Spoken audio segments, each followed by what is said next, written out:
Hello everybody and welcome to the channel. So my name is Tapur Omar and in today's session we will be discussing few of the important tests to distinguish.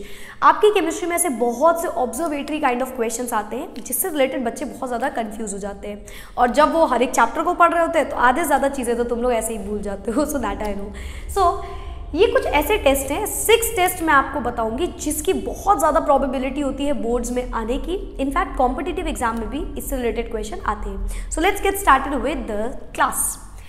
Tollens test की सबसे पहले बात करते हैं. Tollens reagent test. अब generally आपको इनकी reactions तो इतनी इंपॉर्टेंट नहीं होती टॉलेंस और फेलिंग्स की, बट आपको टेस्ट का मीनिंग पता होना चाहिए. ठीक है, मतलब क्या होना है इसमें, क्या ऑब्जर्वेशन मिलनी है, किसको डिस्टिंग्विश कर रहा है, ये सब पता होना चाहिए. ठीक है, फिलहाल ये दोनों के दोनों test Tollens and Fehling solution दोनों के दोनों टेस्ट काम आते हैं ये डिस्टिंग्विश करने के लिए कि जो कार्बोनिल ग्रुप है वो एल्डिहाइड वाला है या फिर कीटोन वाला है. ठीक है, तो अगर आपको एल्डिहाइड एंड कीटोन में डिस्टिंग्विश करना है तो आपको ये दोनों टेस्ट अप्लाई करने होते हैं. जैसे कि नंबर 1 टॉलेंस टेस्ट क्या कहता है. सो टॉलेंस टेस्ट का मतलब है आपको लेना है अपना एक एल्डिहाइड या कोई भी आपने कार्बोनिल ग्रुप ले लिया तो CORH. अब ध्यान से समझना, कार्बोनिल ग्रुप कीटोन भी हो सकता है, एल्डिहाइड भी हो सकता है. जो बेटा एल्डिहाइड होता है ना वो ऑक्सीडाइज बहुत इजीली हो सकता है. ठीक, बट जो कीटोन है वो ऑक्सीडेशन शो नहीं करता. ये दोनों के दोनों ऑक्सीडाइजिंग एजेंट्स होते हैं, बोथ आर ऑक्सीडाइजिंग एजेंट्स. ठीक है, तो बात क्या होती है कि भाई ये बड़े मुश्किल से ऑक्सीडाइज होंगे और ये बड़ी आसानी से ऑक्सीडाइज होंगे. तो दोनों के दोनों एल्डिहाइड को ऑक्सीडाइज कर देते हैं बट कीटोन को नहीं कर पाते हैं. तो सपोज आपने फेलिंग सोल्यूशन ले लिया या टॉलेंस रिएजेंट कुछ भी एक चीज़ ले ली, उसमें एक बार एल्डिहाइड डाला तो देखा कि कुछ ऑब्जर्वेशन मिली, उसके बाद आपने कीटोन डाला देखा कि कुछ भी नहीं हुआ. क्यों? क्योंकि ये ऑक्सीडेशन जल्दी नहीं देते अपने कीटोन वाले, तो वो फेलिंग्स और टॉलेंस दोनों पे ही नेगेटिव टेस्ट देते हैं. तो टॉलेंस टेस्ट को आप सिल्वर मिरर टेस्ट भी बोलते हो. क्यों, इसके बारे में बताती हूँ. इसको आप रिएक्ट कराते हो with silver salt AgNH3 whole twice, basic medium में 2 टाइम्स. ठीक है, reaction is not that important but you have to understand हो क्या रहा है. ये कार्बोक्सिलिक, अच्छा एल्डिहाइड ऑक्सीडेशन करके कार्बोक्सिलिक एसिड में कन्वर्ट होते हैं, ये तो सबको पता होगा. तो ये बना देंगे RCOOH वाला ग्रुप, कार्बोक्सिलिक एसिड. साथ में सिल्वर निकलता है और साथ में अमोनिया निकलता है. ठीक है, आप चाहो तो बैलेंस्ड लिख देना, चाहो तो एज इट इज समझ लो. सिल्वर के यहाँ पे निकलेंगे प्रेसिपिटेट, सिल्वर के क्या निकलेंगे, precipitate. And that is why इसको आप बोलते हो सिल्वर मिरर टेस्ट, क्योंकि एंड ऑफ दिस टेस्ट एक शाइनी सा सिल्वर जैसा दिखने लगता है. ठीक है, टेस्ट ट्यूब में, सो इसलिए इसको बोलते हैं सिल्वर मिरर टेस्ट. कीटोन में यही रिएक्शन कराओगे तो नहीं होगी और ऐसा कुछ भी नहीं होगा. ठीक है, फेलिंग सोल्यूशन की अगर बात करें इसमें भी सेम कहानी है. अपना RCOH फेलिंग सोल्यूशन ले लो. फेलिंग सोल्यूशन एक कॉम्प्लेक्स सॉल्ट होता है जिसके बारे में आपको नहीं पढ़ना है. सोडियम और पोटेशियम का टार्टरिक सॉल्ट, उसके बारे में आपको इतना नहीं जानना है. सिंपल जानो उसमें कॉपर के आयंस होंगे और साथ में बेसिक मीडियम में ये भी होगा. ठीक है, यहाँ पे होती है बेटा रिडॉक्स रिएक्शन. कार्बन का होता है ऑक्सीडेशन, कॉपर का होता है रिडक्शन. कॉपर का होगा रिडक्शन, कार्बन का होगा ऑक्सीडेशन. ठीक है, ये रिडॉक्स रिएक्शन की तरह दिखेगी. बनेगा क्या, ऑक्सीडेशन होकर बना लेगा RCOOH एंड कॉपर जो है वो बना लेगा Cu2O. ठीक है, अलॉन्ग विद यहाँ पे वाटर बाहर निकलेगा H2O. ठीक है, यहाँ पे कॉपर के रेडिश ब्राउन प्रेसिपिटेट निकलेंगे.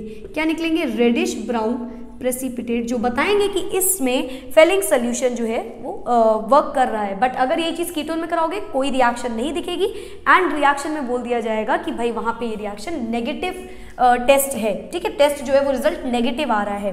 क्लियर, तो ये इसका आंसर हो गया.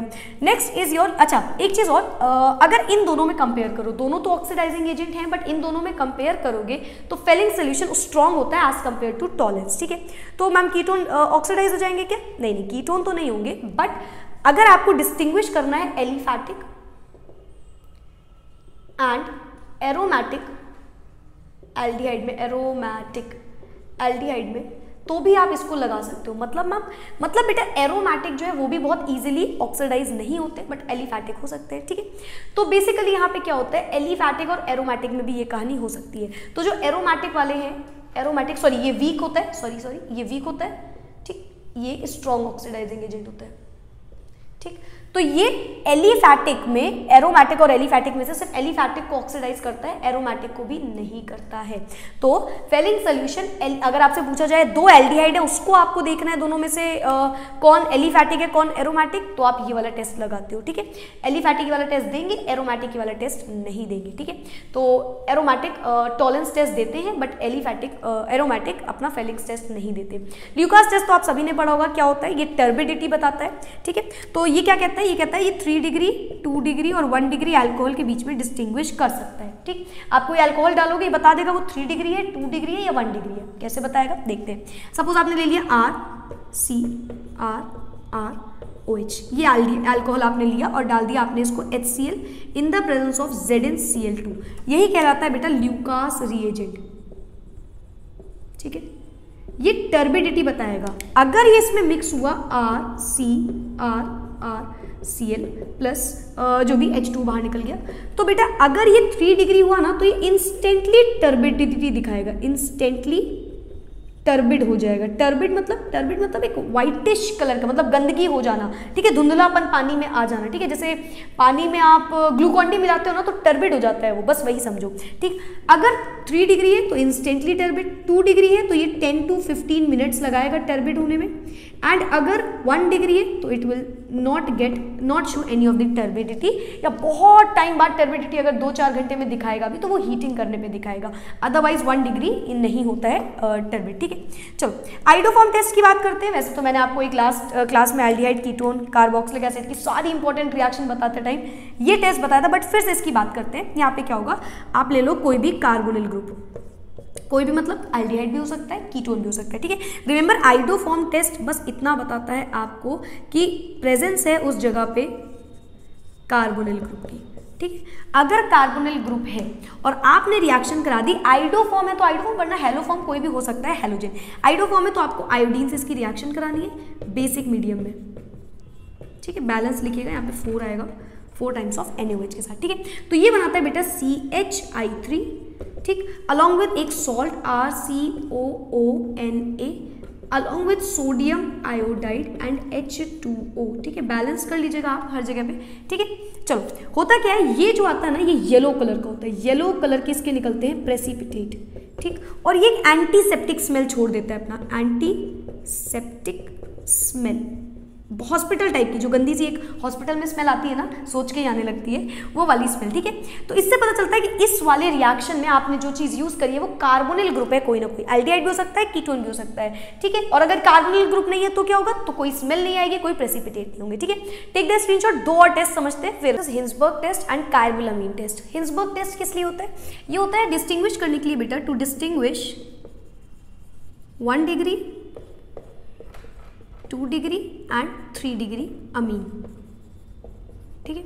इसके लिए आप हिंसबर्ग रिएजेंट का यूज करते हो। हिंसबर्ग रिएजेंट क्या होता है, ये होता है benzene sulphonyl chloride, benzene ring पे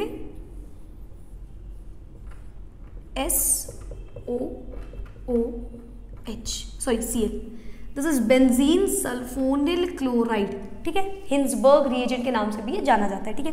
इसकी रिएक्शन आप 1 डिग्री अमीन से कराओ। चलो 1 डिग्री अमीन NH2, यहाँ पे लिख देती हूँ मैं NH2, और अमीन यानी कि बेंजीन अमीन। तो बेसिकली आपने क्या किया, आपने यहाँ पे NH2 लगाया, आप कोई भी 1 डिग्री 2 डिग्री 3 डिग्री ले सकते हो, सपोज मैंने ले लिया 1 डिग्री वाला, ठीक है। अच्छा अब देखना होगा क्या, इसका H, let me change the marker, इसका एक H इस Cl के साथ जाके बनाएगा HCl, ठीक है। बचा हुआ ग्रुप एज इट इज रहेगा, मतलब ये अपना बेंजीन वाला ग्रुप, ठीक है, ये अपना बेंजीन वाला ग्रुप है, इससे लगा हुआ है SOO, आके लग जाएगा N, और N के साथ लगा हुआ था R वाला ग्रुप, R, और एक H लगा हुआ है, वो भी लगा दो आप, मतलब बेसिकली एक H को हमने Cl के साथ भेज दिया, दैट्स इट। अब देखो होता क्या है, ये जो फॉर्मेशन हुआ है, ठीक है, इसमें 10% कई बार बेसिक मीडियम में लेते हैं, यानी कि NOH और KOH भी आप ले सकते हो, ठीक है। चलो टेस्ट में देखो क्या होता है, ये जो ग्रुप बन के आया है ना, ये जो पर्टिकुलर ग्रुप बन के आया है, ये ग्रुप जो है ये बेसिकली सॉल्यूबल होता है सोडियम हाइड्रोक्साइड में, it is soluble in NaOH। ये जो अपना ग्रुप बन के आया है, इस ग्रुप का नाम क्या होगा, ये सल्फोनामाइड बन के आ गया है ना, अमीन सल्फोनामाइड, 1 डिग्री वाला सल्फोनामाइड, ठीक, किसकी बात कर रहे हैं, 1 डिग्री की अभी कर रहे हैं। 1 डिग्री ये टेस्ट ऐसे दिखाता है, ठीक है। 2 डिग्री होगा तो क्या होगा, अगर 2 डिग्री है बेटा तो बस सिमिलर ग्रुप बनेगा, H एक और हटा देना, एक और एल्काइल ग्रुप लगा देना, R वाला 2 डिग्री वाला। तो 2 डिग्री में क्या होगा, 2 डिग्री में भी सल्फोनामाइड बनेगा, सल्फोनामाइड का फॉर्मेशन वहां पे भी होगा, ठीक है, फॉर्म होगा यहाँ पे भी और फॉर्म होगा यहाँ पे भी, बट ये इनसॉल्यूबल होगा, बट इनसॉल्यूबल होगा किसमें, NaOH में। ऑल राइट, और क्या 3 डिग्री क्या करेगा, 3 degree will not show this reaction, will not react, ठीक। तो 1 डिग्री वाला सल्फोनामाइड बनाएगा जो NaOH में सॉल्यूबल होगा, 2 डिग्री वाला सल्फोनामाइड बनाएगा जो NaOH में इनसॉल्यूबल होगा, एंड 3 डिग्री वाला कोई रिएक्शन ही नहीं दिखाएगा। क्लियर है, तीनों चीजें समझ में आ गई। All right, next is carbylamine test which is well known as isocyanide test. ठीक, ये क्या होता है, ये टेस्ट बोलता है सिंपल सी बात, ये कहता है कि अगर आपने अमीन वाला ग्रुप ले लिया, ये सिर्फ और सिर्फ कौन दिखाता है, only shown by 1 degree amine. ठीक, क्या होता है इसमें, इसमें अगर आपने 1 डिग्री अमीन ले लिया और उसको क्लोरोफॉर्म के साथ रिएक्ट कर दिया in an basic medium, kind of in a basic medium like KOH हो सकता है, NaOH हो सकता है। देखो क्या मतलब है, सपोज आपने ले लिया 1 डिग्री RnH2, ठीक, इसकी रिएक्शन आपने करा दी CHCl3 के साथ in the presence of KOH। ठीक, आप चाहो तो बैलेंस केमिकल इक्वेशन लिख सकते हो, तो यहाँ पे 3 लगा देना। ठीक है, चलो रिएक्शन में क्या होगा, इस रिएक्शन को आप पास करते हो, हीट करते हो, सिंपल। तो रिएक्शन में होता क्या है, ये जो R वाला ग्रुप है ना, ये N कार्बन के साथ लग जाता है और बन जाता है RN ट्रिपल बॉन्ड C। क्या बन जाता है, RN triple bond C, isocyanide बन गया, एल्काइल आइसोसाइनाइड बन गया ना, करेक्ट। ठीक, साथ में निकलेगा KCl प्लस H2। ठीक, ये जो RNC वाला ग्रुप बना ना बेटा, ये बहुत खराब स्मेल का होता है, फाउल स्मेलिंग होती है इसकी, और इस स्मेल से ही पता चल जाता है कि यहाँ पे 1 डिग्री वाला अमीन है, वेरएज 2 डिग्री और 3 डिग्री में ये चीज़ नहीं होती है। तो ये 1 डिग्री को डिस्टिंग्विश करने के लिए होता है आपका आइसोसाइनाइड टेस्ट या फिर कार्बिल अमीन टेस्ट। क्लियर, तो ये फाउल स्मेलिंग यहाँ पे होती है। सो इस तरीके से 1 डिग्री को डिस्टिंग्विश कर सकता है वो, 1, 2 और 3 डिग्री अमीन को डिस्टिंग्विश कर सकता है। ठीक है, तो ये पूरी रिएक्शन होती है। आप चाहो तो आप बेंजीन अमीन भी ले सकते हो, सेम कहानी करेगा, यानी कि एनिलीन NH2। ठीक है, ये भी 1 डिग्री है, तो it will also have show the foul smelling. ठीक है, इससे भी आएगी फाउल स्मेलिंग। तो ये टेस्ट की भी आप स्क्रीनशॉट ले लो। चलो, ऑलराइट, सो ये सारे के सारे टेस्ट बहुत मैं देख लूँ वीडियो भी चल रही है या नहीं, यस चल रही है। चलो, सो ये सारे के सारे टेस्ट बहुत इंपॉर्टेंट होते हैं। आई होप सो आपको ये सारे टेस्ट समझ में आ गए होंगे। किसी और वीडियो के लिए कोई और आपके पास टॉपिक हो जो 5 मिनट 10 मिनट 15 मिनट में चाहिए हो, तो आपको पता है ना क्या करना है, कमेंट कर देना। ठीक है, see you all in the next video. Bye bye, take care and keep studying. Bye everyone.